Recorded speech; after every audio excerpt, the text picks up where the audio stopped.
ভোরের ঘন কুয়াশার মধ্যে দার্জিলিং রেল স্টেশনে দাঁড়িয়ে আছে উপমা। কনকন ঠান্ডা মৃদু হাওয়া বইছে, যা শরীরে আরো কাঁপন ধরাচ্ছে।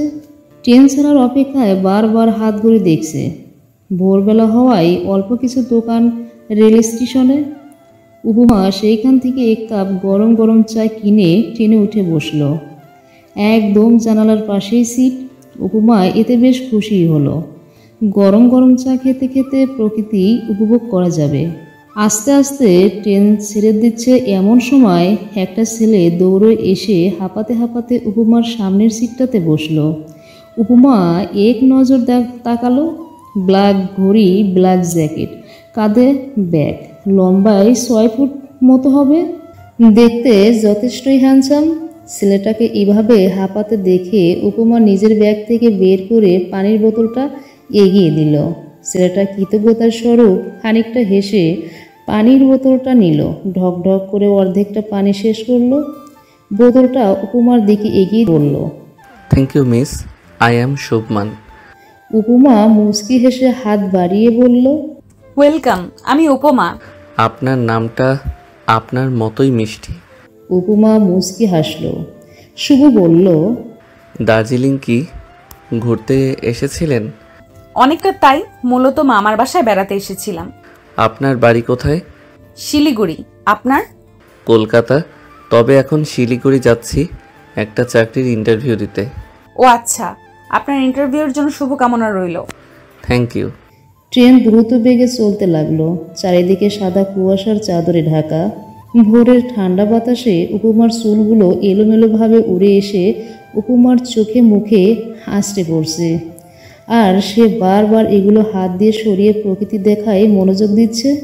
উপমার কাছে বারবারই ট্রেন জার্নি খুব পছন্দের। সকালে সকালে হলে তো কথাই নেই। আর তাই তো আজকেও সকালবেলায় ট্রেনের টিকিট কেটেছে। তার মধ্যে শুভর সাথে কথা বলতে মন্দ লাগছে না। শুভ ফের বলল, কিসে পড়েন আপনি? Honours first year. ও আচ্ছা। এমন আরও নানা টুকটাক কথা বলতে লাগলো দুজনে।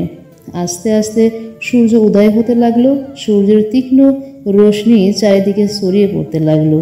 প্রায় 3.5 ঘন্টার পর ট্রেন নিউ জলপাইগুড়ি স্টেশনে এসে খানিকক্ষণের জন্য থামলো। শুভ বলল, খিদে পেয়েছে নিশ্চয়ই, খাবেন কিছু? তা তো লেগেছেই। সকালে তো আর কিছু খাওয়া হয়নি। আপনার যদি আপত্তি না থাকে তাহলে আমার সাথে ব্রেকফাস্ট করে নিতে পারেন ধাবা থেকে। আমি সচরাচর তেমন কারোর সাথে কথা বলি না, অপরিচিত তো আরো আগেই না। কিন্তু আপনার সাথে যেহেতু কথা বলেছি তাহলে এতে আপত্তি থাকার কোনো কারণই নেই। চলুন যাওয়া যাক। ওরা দুজনেই নিউ জলপাইগুড়ি ধাবা থেকে ব্রেকফাস্ট সেরে আবার ট্রেনে উঠে বসলো।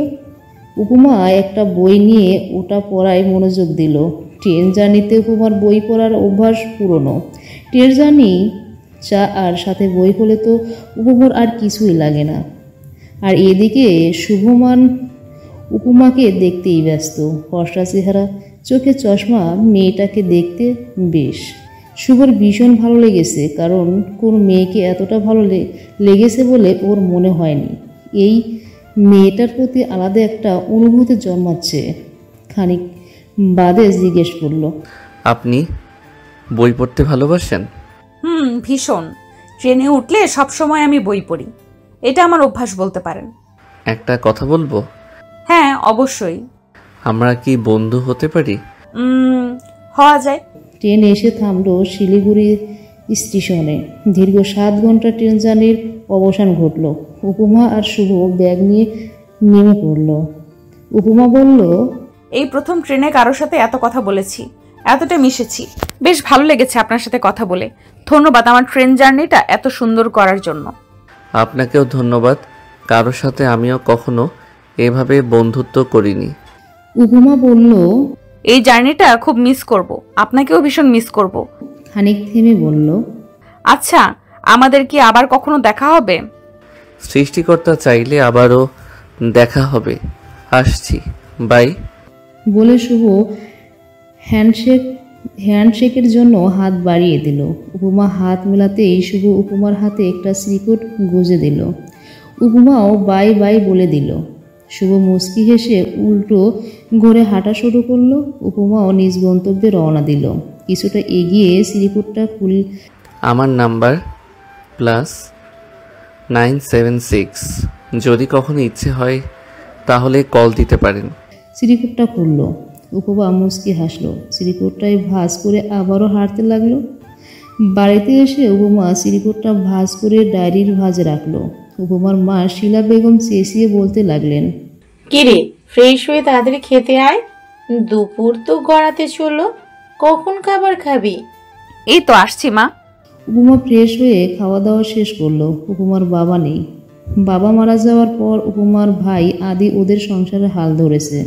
খেয়ে এসে বিছানায় শুতেই ওর চোখে ঘুম এসে ভর করলো। সন্ধ্যার পর ঘুম থেকে উঠে পড়তে বসলো। মামার বাড়িতে ছুটি কাটানোর কারণে এতদিন অনেক পড়া মিস দিয়েছে, আর মিস দেওয়া চলবে না। পড়ার টেবিলে পড়তে বসে ডায়েরি খুলতেই শুভমানের নাম্বারটা চোখে পড়ল। কল দিবে কি দেবে না সেই নিয়েই অনেকটা দ্বিধাদ্বন্দ্বে কাটলো। শেষে ভাবলে একটা কল দিয়েই যায়। ফোনটা হাতে নিয়ে শুভম্যানের নাম্বারের ডায়াল করলো। দুবার রিং হয়েই কেটে গেল। তৃতীয়বারের কেউ একজন ফোন তুলল। উপমা কিছু বলল না। অপর পাশ থেকে কয়েকবার হ্যালো হ্যালো হ্যালো শোনা গেল। অপর পাশের ব্যক্তি শেষে বিরক্ত হয়ে বলল, কে আপনি? কথা বলবেন না যখন কল দিয়েছেন কেন? যত সব বিরক্তিকর। বলে কল কেটে দিতে যাবে এমন সময় উপমা বলল, আপনি কি শুভমান? হ্যাঁ, কে বলুন তো আপনি? আমার নাম্বার কোথায় পেলেন? এত তাড়াতাড়ি ভুলে গেছেন আমার কণ্ঠ? দিনের বেলা তো নিজেই আমাকে নাম্বার দিলেন। ও আপনি? তা কি মনে করে ফোন দিলেন? এমনিতেই কথা বলার জন্য। ইন্টারভিউ কেমন হলো আপনার? ভালো তো। খাওয়া দাওয়া হয়েছে? আপনার? আরে কিছুক্ষণ কথা বললে লাইন কেটে দিয়ে উপমা পড়তে বসলো। পড়া শেষ করে খাবার খেয়ে ঘুমাতে গেল। বেশ কিছুদিন কেটে গেল। এর মধ্যে দু একবার ফোনে কথা হয়েছে শুভম্যানের সাথে, কিন্তু নিজের থেকে উপমা বা শুভম্যান কেউই কখনো দেখা করার কথা বলেনি। বেশ রোদ আজকে বাইরে। উপমা ঘেমে নেমে একাকার। ভার্সিটি থেকে বের হওয়ার পর কোনো ট্যাক্সি পাচ্ছে না। সেই কখন থেকে ট্যাক্সির জন্য দাঁড়িয়ে আছে। এক প্রকার বিরক্ত নিয়েই দাঁড়িয়ে আছে উপমা। টিস্যু দিয়ে কপালের ঘাম টুকু মুছে নিল। বিরক্তকর দৃষ্টিতে সামনের দিকে তাকাতেই দেখল অপর পাশ থেকে রোড ক্রস করে শুভম্যান এই পাশে আসছে। শুভম্যানকে আসতে দেখে উপমা বলল, আরে আপনি? What a surprise! আপনি কোথায় যাচ্ছিলেন? এই তো ভার্সিটি থেকে বাড়ি ফিরছিলাম। ও আচ্ছা। আপনি তো ঘেমে একদম অবস্থা খারাপ। চলুন একটা রেস্টুরেন্টে বসে কথা বলা যাক। কিন্তু বাড়ি যেতে তো আমার লেট হয়ে যাবে। সমস্যা নেই, চলুন। উপমা আর শুভম্যান রেস্টুরেন্টে বসে আছে। খানিক নীরবতার পর শুভম্যান বলল, বলেছিলাম না, সৃষ্টিকর্তা যদি চায় আমাদের আবারও দেখা হবে। দেখলেন তো কিভাবে আবার দেখা হয়ে গেল। সবই উপরওয়ালার ইচ্ছা। আচ্ছা, কি খাবেন অর্ডার দিন। Cold coffee or cold drink? Cold coffee. Shubman ওয়েটারকে 2 গ্লাস গোল্ড কফি অর্ডার করলো। খানিক বাদে ওয়েটার এসে 2 গ্লাস গোল্ড কফি দিয়ে গেল। উপমা জিজ্ঞেস করলো, তো এখানে কোথায় থাকছেন আপনি? এই তো একটা ফ্ল্যাট ভাড়া নিয়ে থাকছি। ও আচ্ছা। ঘণ্টাখানেক দুজনে একসাথে রেস্টুরেন্টে কাটালো। দুপুর 3টের দিকে বাড়িতে পৌঁছালো উপমা। একের পর এক কলিং বেল দিয়েই যাচ্ছে। শিলা বেগম শাড়ির আঁচলে হাত মুছতে মুছতে বললেন, খুলছি তো, দাঁড়া। দরজা খুলতে উপমা ঢুকে সোফায় গা এলিয়ে দিল। কিরে, তোর এত দেরি হয়েছে আজকে? ট্যাক্সি পেতে দেরি হচ্ছিল তাই। শিলা বেগম শরবত এগিয়ে দিলেন উপমার দিকে। উপমা গ্লাসটা নিয়ে ঢক ঢক করে সবটুকু শরবত খেয়ে নিল। ফ্রেশ হয়ে খেতে আয়। আমরা ফ্রেন্ডরা সবাই বাইরে খেয়ে এসেছি বলে উপমা ব্যাগটা নিয়ে রুমের দিকে চলে গেল। বেশ অনেকটা সময় ধরেই শাওয়ার নিল। গরমে মাথাটা ভন ভন করছে। শাওয়ার করে এসে ছাদে কাপড়গুলো মেলে দিল। ছাদের কিনারায় রেলিংয়ের উপর বসে পড়ল উপমা। আর মনে শুভমেনের কথা মাথায় আসতে হেসে ফেলল। এখন বিকেলবেলা, রোদের তেমন তেজ নেই, হালকা বাতাস বইছে। পরশুদিন উপমার এক্সাম, বাসার মধ্যে লোডশেডিং, এই কারণেই উপমা বই নিয়ে ছাদে চলে গেছে। এখানে যাও, একটু বাতাস আছে। ফোনটা পাশে রেখে উপমা বই পড়ায় মনোযোগ দিল। গত 2 মাসের উপমা আর শুভমেনের একটা ভালো বন্ধুত্ব হয়ে গেছে, কয়েকবার দেখাও করেছিল। এর মধ্যেই ফোন বেজে উঠল। উপমা ফোন হাতে নিয়ে দেখল শুভর ফোন। উপমা মুচকি হেসে ফোনটা রিসিভ করলো। হ্যালো, কি করছেন? এই তো পরশুদিন এক্সাম পড়ছি। ও আচ্ছা, ঠিক আছে, তাহলে এখন ডিস্টার্ব না করি, আপনি পড়ুন। সমস্যা নেই, আপনি কি কিছু বলবেন? না, এমনি কথা বলার জন্য ফোন দিয়েছিলাম, কিন্তু পড়ছেন যেহেতু পড়ুন, সমস্যা নেই। আচ্ছা ঠিক আছে, রাখছি, ভালো থাকবেন। ফোনটা কেটে দিল উপমা। পিছন থেকে উপমার ভাই আদি এসে বলল, কিরে, পড়াশোনা বাদ দিয়ে কার সাথে কথা বলছিস? তেমন কেউ না, এক ফ্রেন্ডের সাথে। ও, এই গরমে বাসায় থাকা যায় বল? ঘরের মধ্যে গরমে থেকে থেকে বিরক্ত হয়ে ছাদে চলে আসলাম। ইদানিং এত পরিমাণ লোডশেডিং হচ্ছে, বেঁচে থাকাটাই তো মুশকিল হয়ে যাচ্ছে। এদের লোকদের পেলে না মাথাটাই ফাটিয়ে দিতাম, বুঝেছিস? বলতে বলতে ছাদের অন্য পাশে গিয়ে রেলিংয়ের উপর বসে পড়ল আদি। উপমা আবার পড়ায় মনোযোগ দিল। কিছুক্ষণ পর কারেন্ট চলে আসায় ও বাসায় চলে গেল। সন্ধ্যায় নাস্তা করে আবার পড়তে বসলো। রাতে ডিনার করে ঘুমিয়ে গেল। ইদানিং ক্লাস, কোচিং সব কিছুতে সামলাতে সামলাতেই হাঁপিয়ে উঠেছে উপমা। শান্তিতে নিঃশ্বাস ফেলার সময়টাও নেই। পরীক্ষা শেষ হলে একটু শান্তি। আজকে উপমার এক্সাম। সকাল থেকে তড়িঘড়ি করে রেডি হয়ে এক্সাম হলে চলে গেল। এক্সাম শেষ হলো দুপুরে।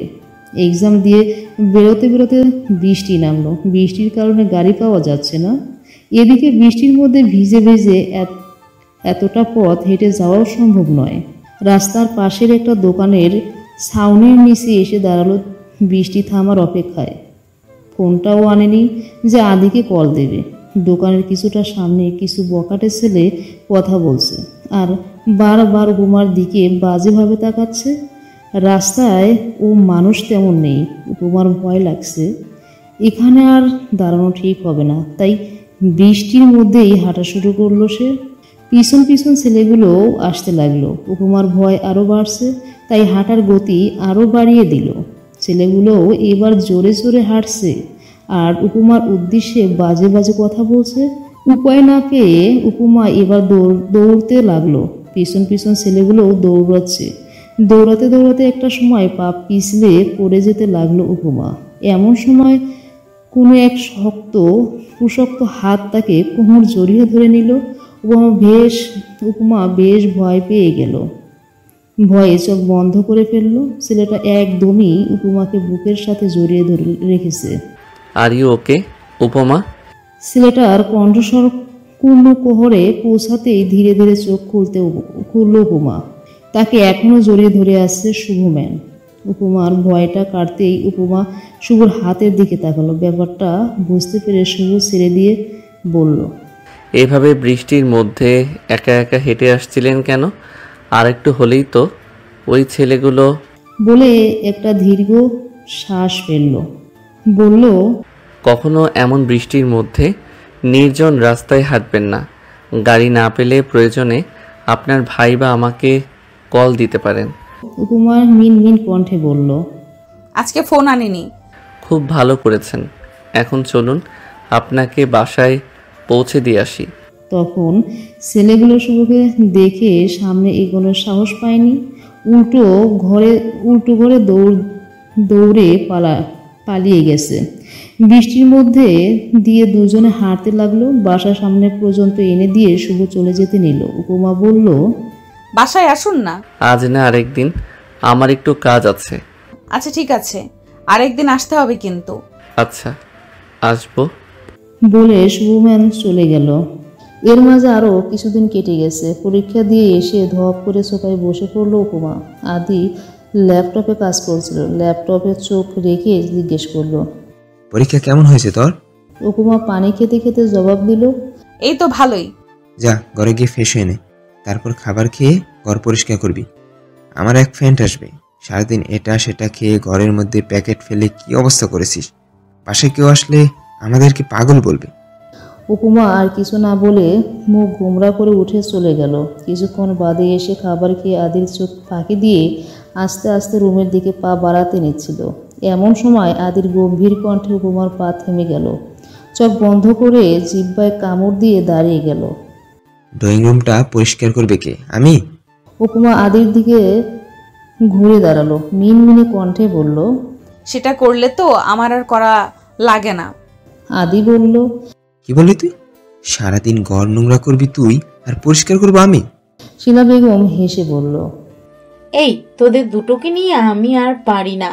উপমার দিকে তাকিয়ে বলল, আর এই তোকে কতবার বলেছি এইভাবে এখানে সেখানে এটা সেটা ফেলবি না, এখন সব পরিষ্কার কর। আদির ফ্রেন্ড এসে এই অবস্থা দেখলে কি ভাববে বলতো? উপমা অসহায় ফেস করে ওর মায়ের দিকে তাকালো, যার অর্থ আজকের মতো তুমি পরিষ্কার করে দাও না। আদি বলল, মা তুমি একদমই ওর কথায় গলবে না। যেই নোংরা করেছে সেই পরিষ্কার করবে। তুমি চলো আমার সাথে। তারপর উপমার দিকে তাকিয়ে আদেশের সুরে বলল, 10 মিনিটের মধ্যেই যেন সব ক্লিয়ার হয়ে যায়, একটুও যেন নোংরা না থাকে। আমি একটু পরে আসছি। উপমা বিরক্ত হয়ে ঘর পরিষ্কার করতে লাগলো। সব পরিষ্কার করতে করতে সে ঘেমে একদমই শেষ, তাই সে শাওয়ার নিতে চলে গেল। ঘেমে যা তা অবস্থা, শাওয়ার না নিলে শরীর খারাপ হয়ে যাবে। শাওয়ার নিয়ে এসে বারান্দায় কাপড় মেলে দিল। যদিও বিকেল হওয়ায় যাওয়ার তেমন রোদ নেই, তবে বাতাস আছে। তারপর ড্রয়িং রুমে এসে টিভি ছেড়ে বসলো। এদিকে বেরোতে দেখে জিজ্ঞেস করলো, কোথায় যাচ্ছ? বললাম না আমার এক ফ্রেন্ড আসবে, ওকে আনতে যাচ্ছি। বলে বেরিয়ে আদি শুভকে ফোন দিল। কে? কই তুই? তুই যে অ্যাড্রেস দিয়েছিস প্রায় চলে এসেছি। শুভ গাড়ি থেকে নেমে আদিকে জড়িয়ে ধরলো। আসলে শুভ আর আদি কলেজ ফ্রেন্ড। আদি কলকাতায় এক কলেজ থেকে পড়াশোনা করেছে, তাদের মধ্যে খুবই ভালো বন্ধুত্ব। শুভ শিলিগুড়ি থাকে। শোনার পরেই আদি বলেছিল বাসায় আসতে, কিন্তু সময়ের অভাবে আসা হয়নি। আসতে কোনো অসুবিধা হয়নি তো? না। আচ্ছা চল। আদি বাসায় গেট দিয়ে ঢোকার সময় শুভ খানিকটা অবাক হলো, কারণ এই বাসায় তো উপমাও থাকে। শুভকে কিছু একটা ভাবতে দেখে আদি জিজ্ঞেস করলো, কিরে কি ভাবছিস? চল। শুভ মাথা নাড়িয়ে বলল, কিছু না, চল। বাসায় ঢুকতে শুভ আর উপমা দুজন দুজনকে দেখে অবাকের চরম সীমানায় পৌঁছে গেল। আদি বলল, ও আচ্ছা, আমার ছোট বোন উপমা। শুভ উপমার দিকে তাকিয়ে বলল, আপনি আদির বোন? আমার তো বিশ্বাসই হচ্ছে না। উপমা অবাক হয়ে গেল। শুভ ম্যাম তাহলে ভাইয়ার বন্ধু? আদি বলল, এই এক সেকেন্ড, তোরা কি দুজন দুজনকে চিনিস? শুভ বলল, আরে ওই তো সেই মেয়ে যার সাথে আমার ট্রেনে পরিচয়, যার কথা তোকে আমি বলেছিলাম। আদি রেগে গিয়ে শুভর কলার চেপে ধরল। কি বললি তুই? তোর এত বড় সাহস! তুই এতদিন ধরে আমারই বোনকে ভালোবাসার কথা আমাকে বলেছিস? যা, এক্ষুনি বেরিয়ে যা এখান থেকে, যা বেরিয়ে যা বলছি। তোকে কিছুতেই আমি আর সহ্য করতে পারছি না। উপমার তো সব মাথার উপর দিয়ে যাচ্ছে, কিছুই বুঝে উঠতে পারছে না। শুভ ম্যাম তাহলে ওকে ভালোবাসে, কিন্তু ওকে তো কখনো বলেনি। শুভ আর কিছু না বলে উপমার দিকে একবার তাকিয়ে চলে গেল।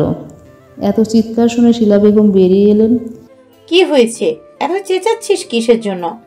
আদি চিৎকার করে বলে উঠল, তোমার মেয়েকে সামলাও। ট্রেনে রাস্তায় যার খুশি তার সাথে কথা বলবে, যার খুশি তার সাথে বন্ধুত্ব করবে, এমন শিক্ষা তো আমরা ওকে দেইনি। উপমার দিকে তাকিয়ে বলল, একটা কথা তোকে বলে রাখি, কখনো শুভর সাথে কোনো যোগাযোগ রাখবি না, আর কোনোদিন কোনো ছেলের সাথে কথা বলবি না। কথাটা যেন মনে থাকে। বলে হনহনিয়ে চলে গেল। রুমে গিয়ে দরজা লক করে দিল উপমা। ওর মা পিছন পিছন ডাকতে এসে দেখেন মেয়ের ঘরের দরজা বন্ধ করে দিয়েছে। বেশ কয়েকবার ডাকার পরও উপমা দরজা খুলল না।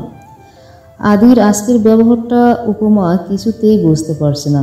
নিজের বন্ধুর সাথে কেউ এমন ব্যবহার করে? আর সুবোজ যে ওকে ভালোবাসে সেটাও তো কখনো বলেনি, বা ওর কথাবার্তায়ও কখনো বোঝেনি উপমা। শুভ ম্যান ছেলেটার প্রতি তো তারও ফিলিংস আছে, আলাদা একটা অনুভূতি যা কারোর প্রতি কখনো কাজ করেনি। কিন্তু শুভ যে ওকে ভালোবাসে সেটা মনে হতেই খানিকটা লজ্জা লাগলো উপমার। পর মুহূর্তেই নিজের ভাইয়ের কড়া ব্যবহারের জন্য ক্ষমা চাইতে হবে ভেবে শুভমানের নাম্বারে ডায়াল করলো। কয়েকবার রিং হতে হতে কেটে গেল। শেষবার কল রিসিভ হলো। Hello hello Shubman, hello. অনেকক্ষণ নীরবতা। উপমা বলল, কথা বলবেন না আমার সাথে? ভাইয়ের ব্যবহারের জন্য আমি আপনার কাছে ক্ষমা চাইছি। সরি, ভাইয়ার ব্যবহারের জন্য আমি খুবই দুঃখিত। প্লিজ ভাইয়ার কথায় রাগ করে আমার সাথে কথা বলা বন্ধ করবেন না। থমথমে গলায় শুভমান বলল, আদি ভুল কিছু বলেনি, তার জন্য আপনি ক্ষমা চাইছেন কেন? যে কোনো ভাই রেগে যেত। আপনি যে আমায় ভালোবাসেন আমাকে তো কখনো বলেননি। এই পরিস্থিতিতে ভেবেছিলাম কিছুদিনের মধ্যেই জানাবো। এখানে আসার পর ট্রেন থেকে শুরু করে আপনার সাথে ঘটে যাওয়া সমস্ত ঘটনাই বলেছিলাম আদিকে, শুধু আপনার নামটাই বলা হয়নি। আদি এই ব্যাপারে অনেক সাপোর্ট করেছিল আমায়, কিন্তু ও যে এভাবে রিয়্যাক্ট করবে সেটা আমি ভাবতেও পারিনি। ভাইয়া এসব প্রেম ভালোবাসার ব্যাপারে খুবই স্ট্রিক্ট, এসব কখনোই সাপোর্ট করে না। কখনো কোনো ছেলের সাথে বন্ধুত্ব তো দূরে থাক, কথা বলতে অবধি আমায় দেয়নি। কয়েক বছর আগে একটা মেয়ের সাথে ভাইয়ার রিলেশন ছিল। মেয়েটা ভাইয়াকে ঠকিয়ে অন্য একটা ছেলেকে বিয়ে করেছে। তারপর থেকেই ভাইয়া এমন হয়ে গেছে। আচ্ছা বুঝলাম, একটা কথা আপনাকে বলতে চাই। বলুন। এমন সময় জোরে জোরে আদি দরজা ধাক্কাচ্ছে আর ডাকছে। ভাইয়া ডাকছে, আমি আপনার সাথে পরে কথা বলছি, বাই। বলে উপমা কল কেটে দিল। কিরে, এতক্ষণ ধরে দরজা ধাক্কাচ্ছিস, দরজা খুলছিস না কেন? উপমা দরজা খুলতে খুলতে বলল, ঘুমিয়ে পড়েছিলাম। 9টা বাজতে চললো, ডিনার করবি না? ডিনার শেষে রুমে এসে ভালো করে দরজা বন্ধ করে ফোন নিয়ে বারান্দায় চলে গেল উপমা। রিং হতেই শুভ রিসিভ করলো। উপমা বলল, ওই সময় কি বলতে চেয়েছিলেন এবার বলতে পারেন। বলবো, আগে বলুন। আপনি এত আস্তে আস্তে কথা বলছেন যে, পাশে কি কেউ আছে? পাশে কেউ থাকলে তো ফোনে দিতে পারতাম না।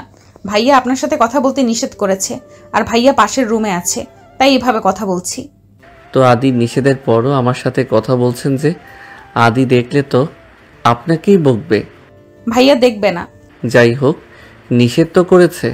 নিষেধ করলে কি হবে? ভাইয়ার সব কথা শুনতে তো আমি বাধ্য নই, কারণ আমি আপনাকে। বলেই উপমা থেমে গেল। এক নাগারে বলতে লাগলো, ওর খেয়ালই নেই কি বলছে।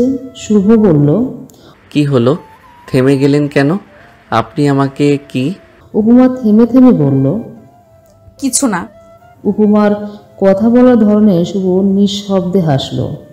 কিছু তো একটা বলতেই নিচ্ছিলেন, কি বলুন তো? বললাম তো কিছু না।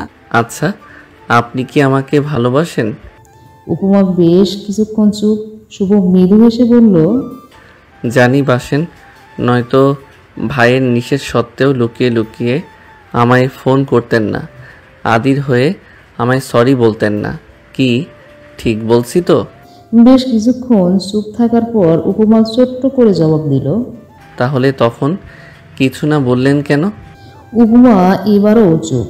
কিছুক্ষণ পর বলল, আমি ঘুমাবো, আমার ঘুম পাচ্ছে। শুভ বুঝতে পারলো উপমা লজ্জা পাচ্ছে, তাই আর কথা বাড়ালো না। ওকে, গুড নাইট। উপমা কিছু না বলে ফোন কেটে দিল। বেশ কিছুদিন কেটে গেল। শুভম্যান আর উপমার সম্পর্ক ভালোই চলছে, তবে সেই দিনের পর আর দেখা হয়নি। ইনফ্যাক্ট দেখা করারও কোনো সুযোগই নেই, কারণ এখন প্রতিদিন আদি উপমাকে ভার্সিটিতে নিয়ে যায় আবার নিয়ে আসে। ওদের দেখা করার কোনো সুযোগই নেই। ড্রয়িং রুমে বসে শুভর সাথে মেসেজে কথা বলছিল উপমা। হঠাৎ ওর মায়ের ডাকে ফোনটা সোফায় রেখেই চলে যায়। এর মাঝেই আদি ড্রয়িং রুমে এসে বসে। এমন সময় ফোনে মেসেজ টোন বাজে। আদি হাতে নিয়ে দেখে শুভর মেসেজ। সাথে সাথে আদির মেজাজ টঙ্গে উঠে গেল। চিৎকার করে উপমাকে ডাকলো। উপমা দৌড়ে আসতেই ওর গালে পর পর দুটো চড় মারল। তোকে কতবার বারণ করেছিলাম যে শুভর সাথে কথা বলবি না, আমার কথা শুনে উল্টো ওর সাথে প্রেম করছিস। উপমা গালে হাত দিয়ে ফুপিয়ে কাঁদতে লাগলো। আজ থেকে তোর ফোন চালানো নিষেধ, তোর ফোন আমার কাছেই থাকলো, আর কখনো ফোন পাবি না তুই। বলেই ফোনটা নিয়ে চলে গেল আদি। উপমা সোফায় বসে বসে কান্না করতে লাগলো। এবার কি হবে? শুভর সাথে কথা বলবে কি করে? কখনোই কি আর শুভর সাথে কথা বলা হবে না? বেশ অনেক দিন কেটে গেল, শুভ উপমার কোনো যোগাযোগ হয়নি। এর মধ্যে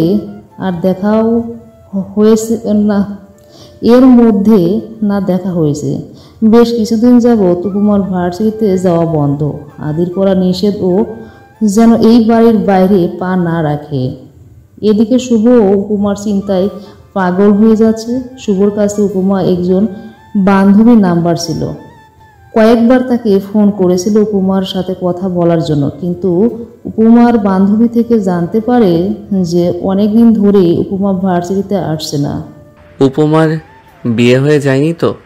এমন নানান রকম চিন্তা এসে ঘিরে ধরেছে শুভকে। সকালবেলা আদি বসে বসে ল্যাপটপে কাজ করছে। উপমা আস্তে আস্তে আদির পাশে এসে বসলো। উপমাকে দেখে হাঁসফাঁস করতে দেখে আদি বলল, কিরে, কিছু বলবি? উপমা মাথা নাড়ালো। বল। ভাইয়া অনেকদিন তো হয়ে গেল, পড়াশোনার সব বন্ধ, ক্লাসও মিস হচ্ছে। আজকে ভার্সিটিতে যাই প্লিজ। আদি ল্যাপটপ বন্ধ করে উঠে দাঁড়ালো। না বলতেও উদ্যক্ত হতেই শিলা বেগম এসে বললেন, উপমা তো ঠিকই বলেছে রে, অনেকদিন পড়াশুনো সব মিস হচ্ছে, আজকে যাক না। মা, তুমিও বলছো? দরকার হলে তুই সাথে করে নিয়ে যা, আবার তুই নিয়ে আসিস। আদি কিছুক্ষণ নীরবতা থেকে গম্ভীর কণ্ঠে বলল, ঠিক আছে, রেডি হয়ে নে। উপমার ঠোঁটে হাসি ফুটে উঠল। অনেকদিন ওর বাইরে যাওয়া হয় না, প্রকৃতির আলো বাতাস থেকে দূরে। মনটাও খারাপ হয়ে আছে। এদিকে প্রায় 15-20 দিন হতে চলল শুভমানের সাথেও কোনো যোগাযোগ নেই। এখন আর কিছুতেই ভালো লাগে না ওর। ফোনটাও যেন নেই যে কোনোভাবে যোগাযোগ করবে। উপমা তাড়াতাড়ি করে রেডি হয়ে নিল। হাদি উপমাকে বাইকে করে ভার্সিটির সামনে নামিয়ে দিয়ে বলল, আমি এসে তোকে নিয়ে যাব, ভার্সিটিতেই থাকিস। উপমা মাথা নাড়িয়ে ভিতরে চলে গেল। ও ক্লাসে আসতেই ওর বান্ধবী মিনা বলল, কি রে, কোথায় ছিলি এতদিন? তোর কোনো খোঁজ খবর নেই, ক্লাসও করছিস না, ফোন ধরছিস না। এতদিন তোর খবর জানতে শুভবান ভাইয়া কতবার আমাকে ফোন দিয়েছে জানিস তুই? ছেলেটা তোর জন্য পাগল হয়ে গেছে। একটুখানি কথা বলার জন্য, একটুখানি দেখা করার জন্য, আর তুই সব কিছু বন্ধ করে বাড়িতে বসে আছিস। উপমা মিনাকে জড়িয়ে ধরে কেঁদে দিল। এতদিনের সমস্ত কথা মিনাকে খুলে বলল। মিনা বলল, দেখিস সব কিছু ঠিক হয়ে যাবে। এর মধ্যেই ক্লাসে টিচার চলে আসলো। দুটো ক্লাসের পর অফ পিরিয়ডে মিনা উপমাকে গিয়ে ক্যান্টিনে বসালো। উপমার দিকে ফোন এগিয়ে দিয়ে বলল, কথা বলবি ভাইয়ের সাথে। উপমা কাঁপা কাঁপা হাতে ফোনটা নিয়ে বলল, আমার তো নাম্বার মনে নেই। আমার ফোনে সেভ করা আছে, কন্ট্যাক্ট লিস্টে গিয়ে দেখ, পাবি। উপমা কন্ট্যাক্ট লিস্ট থেকে শুভর নাম্বার বের করে ডায়াল করলো। দুবার রিং হতে হতে কেটে গেল। উপমা আবারও কল দিতে যাবে, এমন সময় শুভ নিজেই কল ব্যাক করলো। রিসিভ হতেই শুভর, হ্যালো মিনা, উপমার কোনো খবর পেয়েছো? শুভ আমি বলেই কেঁদে দিল উপমা। উপমার কণ্ঠ কানে শুনতেই শুভ বলল, উপমা তুমি কেমন আছো? এভাবে কেঁদো না প্লিজ।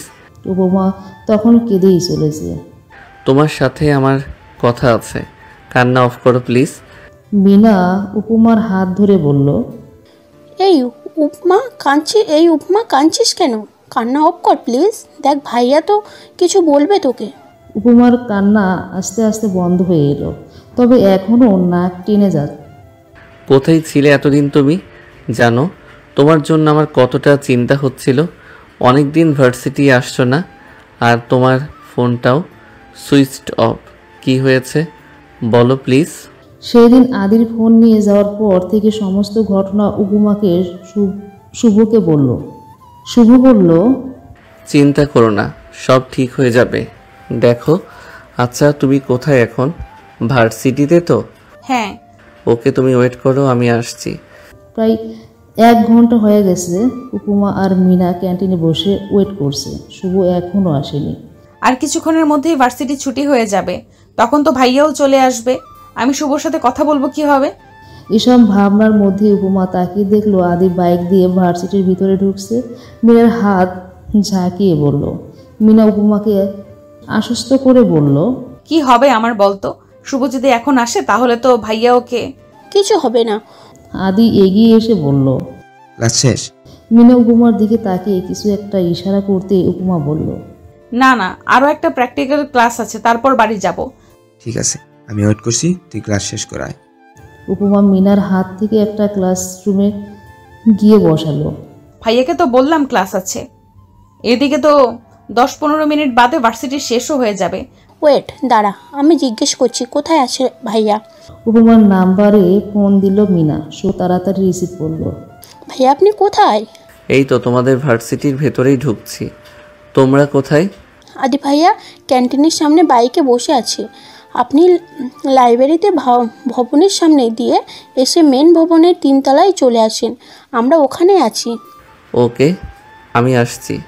মিনিট দুয়েকের মধ্যে শুভ এসে 3 তলার বারান্দায় দাঁড়ালো। মিনা বারান্দায় এসে শুভকে দেখে হাত ধরে রুমের মধ্যে নিয়ে যায়। উপমার উদ্দেশ্যে বলল, তোরা কথা বল, আমি দেখি কেউ আসছে কিনা। বলে দরজাটা হালকা করে লাগিয়ে বারান্দায় এসে দাঁড়ালো। উপমা দৌড়ে গিয়ে শুভকে ঝাপটে ধরে কেঁদে দেয়। শুভ উপমাকে এক হাত জড়িয়ে নিয়ে বলে, কেঁদো না, আমি এসেছি তো, দেখবে সব ঠিক হয়ে যাবে। উপমা কাঁদতে কাঁদতেই বলে, ভাইয়া তো আমাকে বাড়ি থেকেও বের হতে দেয় না, ফোনটাও নিয়ে গেছে, যে তোমার সাথে কথাও বলতে পারছি না। তোমার সাথে কথা বলা ছাড়া তো আমিও থাকতে পারছি না। উপমা শুভর বুকে মুখ গুজে কেঁদে চলেছে। এর মধ্যে দরজায় নক করলো মিনা। তাড়াতাড়ি কথা শেষ কর, ভার্সিটি তো ছুটি। আদি ভাই এই বিল্ডিংয়ের দিকে এগিয়ে আসছে। আদির কথা শুনে উপমা মুখ তুলে শুভর দিকে তাকালো। শুভ পকেট থেকে একটা ফোন বের করে বলল, এই নাও, এটা তোমার কাছে রাখো। উপমা অবাক হয়ে তাকিয়ে রইল। কি হলো, তাকিয়ে আছো কেন? এটা তোমার জন্য, আদি আবার এসে পড়বে। ধরো এটা। উপমা ফোনটা নিল। এটাতে আমার নাম্বার সেভ করা আছে আর একটা সিম দেওয়া আছে। ওই সময় এটা কিনতে যাওয়াতেই একটু দেরি হয়েছিল। উপমা আবারও শুভকে জড়িয়ে ধরলো। মিনা দরজায় নক করে বলল, ভাইয়া তো সিঁড়ি দিয়ে উঠছে, তাড়াতাড়ি আয়। উপমা শুভকে ছেড়ে দিয়ে দাঁড়ালো। ফোনটা ব্যাগে ঢুকিয়ে নাও। বলে উপমার কপালে একটা চুমুক এলো। আসছি আমি, সাবধানে থেকো আর নিজের খেয়াল রেখো। কি করে যাবে ভাইয়ার সামনে দিয়ে? পেছনের ক্লাসের বারান্দা দিয়ে নেমে যাব। আমার জন্য চিন্তা করো না। কিন্তু এভাবেই যেতে হবে, উপায় নেই। বলে শুভ বেরিয়ে যেতে নিল। কি মনে করে আবার পিছনে ফিরে তাকালো। উপমা চল চোখে তাকিয়ে বলল, আমাদের আবারও দেখা হবে তো শুভমান? অবশ্যই হবে। বলেই শুভ পিছনের দরজা দিয়ে বেরিয়ে গেল। উপমা ক্লাসরুম থেকে বেরিয়ে আসতেই আদি এসে দাঁড়ালো। কিরে, তোরা দুজনে কি করছিস? সবাই তো বেরিয়ে গেছে। উপমা কিছু বলার আগেই মিনা বলল, আসলে ভাইয়া উপমা তো এতদিন আসেনি, তাই ও আমার থেকে নোটস লিখে নিচ্ছিল। আদি উপমার দিকে তাকিয়ে বলল, সব কিছু লেখা হয়েছে? হ্যাঁ। ওকে, বাড়ি চলে এবার। বাড়িতে এসে উপমা শাওয়ার নিয়ে লাঞ্চ করে রুমে এলো। রুমে এসে দরজাটা ভালো করে লক করে টেবিল থেকে ব্যাগটা নিয়ে এসে খাটের উপরে বসলো। ব্যাগ থেকে ফোনটা বের করে অন করলো। কন্ট্যাক্ট লিস্টে গিয়ে দেখলো শুভম ম্যানের নাম দিয়ে একটা নাম্বার সেভ করা। উপমা নাম্বারটাতে ডায়াল করলো। কয়েকবার রিং হয়ে কেটে গেল। মিনিট 5 বাদে উপমা আবার রিং দিল। এবারও বিজি দেখাচ্ছে। উপমা মন খারাপ করে ফোনটা পাশে রেখে শুয়ে পড়লো। নিজেই বলতে লাগলো, ফোন দিয়ে সিম দিয়ে এখন আর ফোন রিসিভ করছে না। ঠিক আছে, আমিও আর ফোন দিব না। এসব ভেবে মন খারাপ করে শুয়ে থাকতে উপমার চোখ ঘুমে চলে আসলো। কিছুক্ষণ পর কল বেজে ওঠায় উপমার ঘুম ভেঙে গেল। বিরক্ত হয়েই চোখ বন্ধ করে ফোন রিসিভ করলো, কিন্তু ওপাশের ব্যক্তির কণ্ঠ শুনে উপমার মুহূর্তেই ঘুম উড়ে গেল। বেশ রাগও হলো। সরি উপমা, আই অ্যাম এক্সট্রিমলি সরি। তখন অফিসের কাজের জন্য ফোন রিসিভ করতে পারিনি। উপমা তখন নির্চুপ, কোনো কথাই বলছে না। এই যে মিস, সরি বললাম তো, এবার তো কথা বলো। উপমা এবারও চুপ। দেখো, আমার কিন্তু এভাবে ভালো লাগছে না। তুমি যদি কথা না বলো তাহলে কিন্তু আমি কল কেটে দিব। উপমা তখনও চুপ। ঠিক আছে, কথা বলবে না তো? ওকে, আমি কল কেটে দিচ্ছি। উপমা নরম সুরে বলে উঠল, শুভ, কি হলো, এতক্ষণ কথা বলছিলে না কেন? আমি কতবার সরি বললাম, ইম্পর্টেন্ট কাজ ছিল তাই কল ধরতে পারিনি। তোমার উপর অনেক রাগ হচ্ছিল তাই। ওকে বাবা, সরি, আর কখনো এমন হবে না। তুই জানো এমনিতেই তোমার সাথে এতদিন কথা না বলতে পেরে আমার কি অবস্থা, কতটা কষ্ট হচ্ছিল তোমাকে না দেখে থাকতে। উপমা এবার কেঁদেই দিল। এই কি হলো, কাঁদছো কেন? উপমা নাক টেনে টেনে বলল, আমারও তো একই অবস্থা। ভাইয়া যদি আমাদের মেনে নেয় তাহলে কি হবে? আমি তোমাকে ছাড়া থাকতে পারবো না। প্লিজ ভাইয়াকে মানিয়ে নাও না। কিছুদিন যেতে দাও, দেখবে আদি ঠিকই মেনে নিবে। যদি না মানে? ভাইয়া তো তোমার নাম শুনলেই। মানবে, ঠিকই মেনে নিবে। আরও কিছুক্ষণ কথা বলার পরেই উপমা ফোন রেখে ঘুমিয়ে পড়ল। সন্ধ্যায় মায়ের ডাকে ঘুম ভাঙল। কিরে উঠ, এবার পড়বি না আজকে? উঠছি। উপমা উঠে ফ্রেশ হয়ে এসে পড়তে বসলো।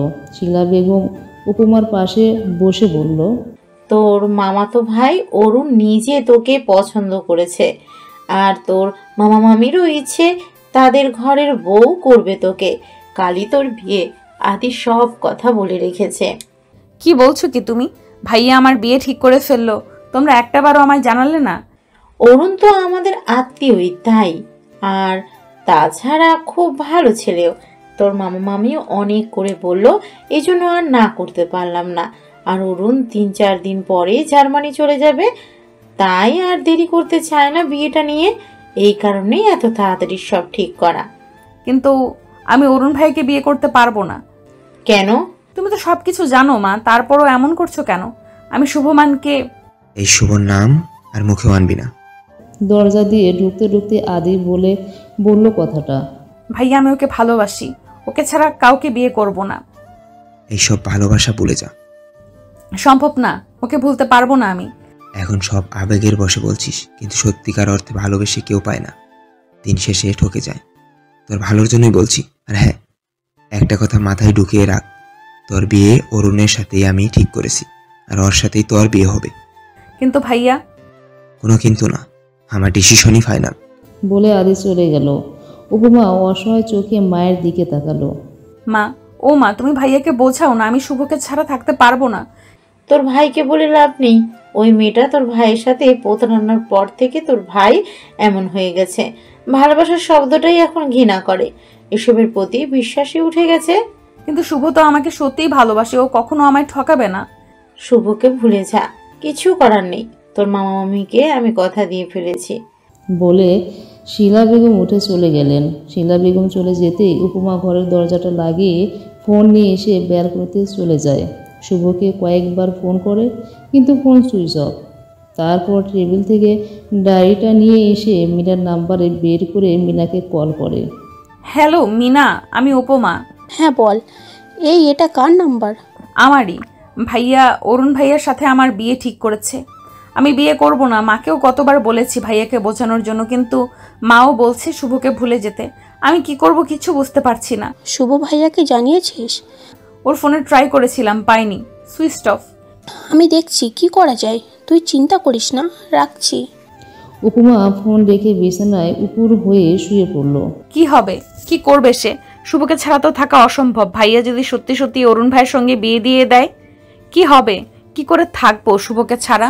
বেশ কিছুক্ষণ পর শুভ কল দেয়। হ্যালো, সরি উপমা, আমার ফোনে চার্জ ছিল না তাই রিসিভ করতে পারিনি। একটু আগে মিনাও আমায় ফোন দিয়েছিল, ও বলেছে আমায় সবটা। ভাইয়া আমার বিয়ে ঠিক করেছে, কালকেই আমার বিয়ে। আমার মামা মামিকে কথাও দিয়ে ফেলেছে। আমি বিয়ে করব না শুভ, আমি তোমাকে ছাড়া থাকতে পারবো না। তুমি চিন্তা করো না, কিছু হবে না। আমি তোমাকে কারো হতে দিব না, আমার উপর ভরসা রাখো। বলে ফোন কেটে দিল শুভ। রাত প্রায় 1টা বাজে। উপমা চিন্তা করতে করতে একসময় ঘুমিয়ে গিয়েছিল, কিন্তু মিনিট 5 আগেই শুভর ফোনে ঘুম ভেঙে গেছে। ফোন দিয়ে বলেছিল, ঘুমিয়ে পড়েছিলে নাকি? সরি ঘুম ভাঙার জন্য। না সমস্যা নেই। আমি তোমার বাসার নিচে দাঁড়িয়ে আছি, তোমার রুমের জানালাটা খুলে একটু জানালার কাছে আসো। তুমি এত রাতে? আগে আসো, তারপর বলছি। উপমা তাড়াতাড়ি করে জানালা কাছে গিয়ে দেখলো শুভ ম্যান গেটের বাইরে দাঁড়িয়ে আছে। হ্যালো, এত রাতে তুমি? সেসব পরে বলছি, তুমি একটা কাজ করো, তাড়াতাড়ি তোমার ফোন আর ব্যাগটা নিয়ে চলে এসো। কিন্তু কি করে আসবো? মা আর ভাইয়া দেখবে তো? কেউ দেখবে না, আস্তে ধীরে আসো, সাবধানে। ওকে, আসছি। এরপর উপমা এখন কুচকালো জামাটা পাল্টে চুল আঁচড়াচ্ছে। এর মধ্যেই আবার শুভর ফোন। কি হলো, তুমি কোথায়? এই তো আসছি। তাড়াতাড়ি এসো, কেউ দেখে ফেললে আবার সমস্যা। তারপর ফোন আর ব্যাগ নিয়ে উপমা রুমের দরজা খুললো। ড্রয়িং রুমে পুরো অন্ধকার। তো নিজের রুমের লাইট অফ করে দিয়ে পা টিপে টিপে মেইন দরজার কাছে গেল। আস্তে করে দরজাটা খুলে বেরিয়ে এলো। ফোনের ফ্ল্যাশ অন করে সিঁড়ি দিয়ে নিচে নেমে এলো। গেট খুলে বাইরে বেরোতেই দেখলো শুভ বাইক নিয়ে দাঁড়িয়ে। বাইকে ওঠো। এত রাতে কোথায় যাব? আমার বাড়িতে। কিন্তু এখন যদি তুমি আমার সাথে না যাও, তাহলে কিন্তু সারা জীবনের জন্য আমাকে হারিয়ে ফেলবে। উপমা শুভকে জড়িয়ে ধরলো। আমি তোমাকে হারাতে চাই না, হারাতে পারবো না, কিন্তু আমার ভাই আমাকে না পেলে তো। তুমি আমার সাথে চলো, কিছু হবে না, দেখো। উপমা তখন চুপ করে দাঁড়িয়ে দিল। শুভ উপমার হাত ধরে বলল, আমাকে বিশ্বাস করো তো তুমি? নিজের থেকেও বেশি।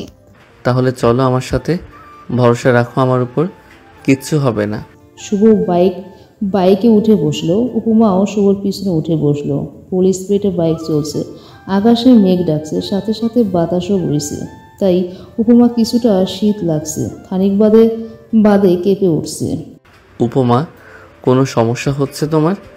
বাইক চালাতে চালাতেই বলল শুভ। উপমা কাঁপতে কাঁপতেই জবাব দিল, না, আসলে একটু ঠান্ডা লাগছে তাই। আর একটু অপেক্ষা করো, আমরা কিছুক্ষণের মধ্যেই পৌঁছে যাব। মিনিট 5 মধ্যেই শুভ তার বাড়িতে এসে পৌঁছায়। উপমার হাত ধরে বলল, এসো। উপমাকে নিয়ে ভিতরে ঢুকতে শুভ সবার সঙ্গে পরিচয় করিয়ে দিল। আমার বাবা মা আর ছোট ভাই শুভ্র। উপমা সবার সাথেই কথা বলে নেয়।